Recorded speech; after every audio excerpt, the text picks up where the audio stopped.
Yes, friends, how are you all? After the Iranian Revolution, the internal conflict within Iran did not remain confined to its borders. Gradually, it began spreading beyond, influencing neighboring countries and even reaching places like Pakistan. The Muslim world was slowly getting pulled into a complex web of ideological and political rivalry. However, with time, a new leadership emerged in Iran. Unlike the earlier revolutionary wave, this leadership was more pragmatic, more strategic, and far more aware of geopolitical realities. They understood that continuous confrontation would only weaken the region further, so they decided to take a different path, improving relations with Saudi Arabia. On the other side, Saudi Arabia also responded positively. King Fahd welcomed these efforts. For a moment, it seemed like the long-standing tensions between the two major powers of the Muslim world might finally begin to ease. But history rarely moves in a straight line. Just 3 to 4 years after this diplomatic process began, King Fahd's health started deteriorating rapidly. Due to his obesity, he developed multiple serious illnesses. Gradually, he withdrew from active governance and began spending most of his time inside his royal palace. He would sit with close companions, engage in light conversations, or spend hours watching colorful fish swimming inside massive aquariums built within the palace. It was a quiet and almost symbolic image, a ruler slowly stepping away from power. Then came a turning point. King Fahd suffered a heart attack. After that, his interest in governance almost completely disappeared. Whatever limited involvement remained also faded away. In practical terms, the control of the state shifted to Crown Prince Abdullah of Saudi Arabia. This situation is somewhat similar to modern times, where the formal king is Salman bin Abdulaziz, but the real executive authority lies with Crown Prince Mohammed bin Salman. Now let's understand the geopolitical situation at that time. Iran, Saudi Arabia, and the United States, all three had reached a rare point of agreement. The rule of Saddam Hussein needed to end. The reasons were clear. Saddam had already launched a devastating war against Iran. Then he went further and invaded Kuwait, eventually occupying it. This move sent shockwaves across the region, especially in Saudi Arabia, which feared that it might be the next target.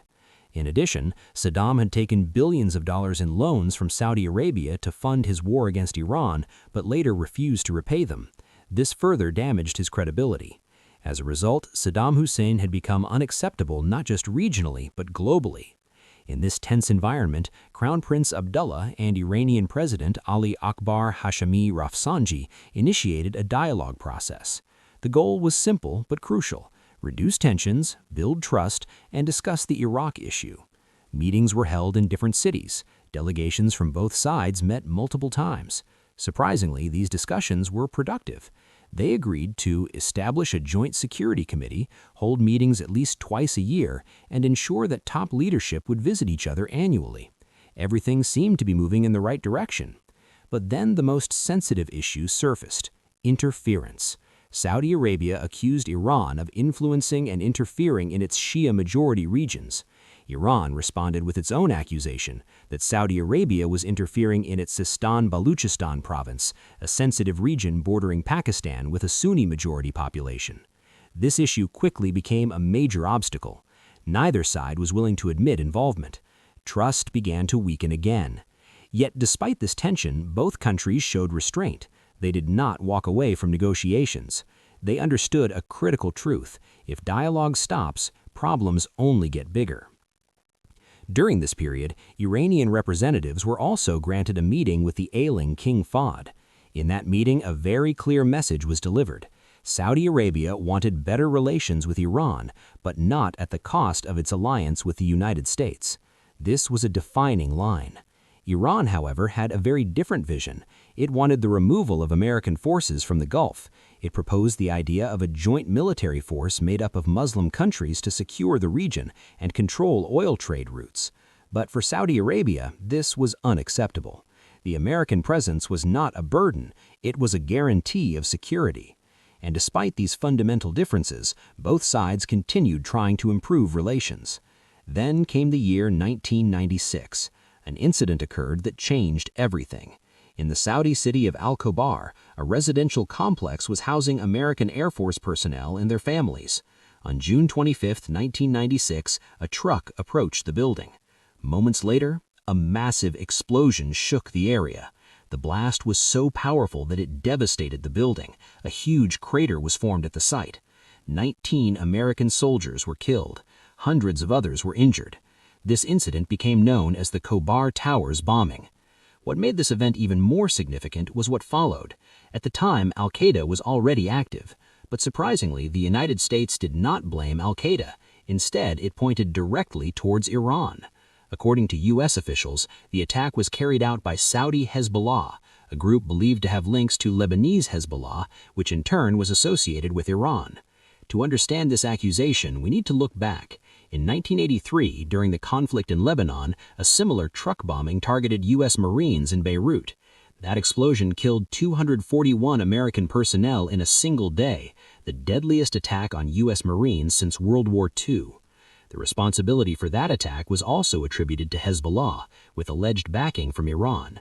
So from the American perspective, there was a clear pattern, and Khobar seemed like a repetition of history. The alleged mastermind of the Khobar attack was Ahmad Ibrahim al-Mughassil. According to investigations, he had spent years observing the site, planning the operation, and coordinating the attack. After the explosion, he reportedly escaped. Now the situation became extremely tense. The United States expected Saudi Arabia to take a firm stance against Iran. This was a critical moment.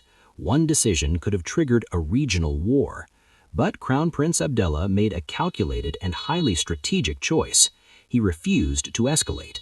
Saudi Arabia did not fully cooperate with the U.S. investigation. It did not share all intel. It also refused to hand over suspects to the United States. Officially, the reason was simple. The crime happened on Saudi soil, so the trial would take place in Saudi Arabia. But the real reason was far more strategic. Abdullah feared that if the United States obtained definitive proof of Iran's involvement, it would launch military strikes, and Iran would retaliate, which would then lead to a full-scale regional war.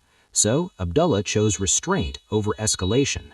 It was a risky decision, but also a statesman's decision. And perhaps because of that decision, a major war was avoided. However, this did not mean that tensions disappeared. The internal Cold War of the Muslim world was no longer limited to Iran and Saudi Arabia. It had now spread further into Lebanon. Lebanon had become a battleground of regional and global powers. It was once a center of culture, literature, and intellectual life, a place where poets and thinkers found refuge. But now it had turned into a strategic conflict zone. And in this very environment, another story begins. A plane lands, several individuals step out. Among them is a young man, a relatively unknown figure at the time. His name is Mahmoud Ahmadinejad, and from here, the story takes yet another turn.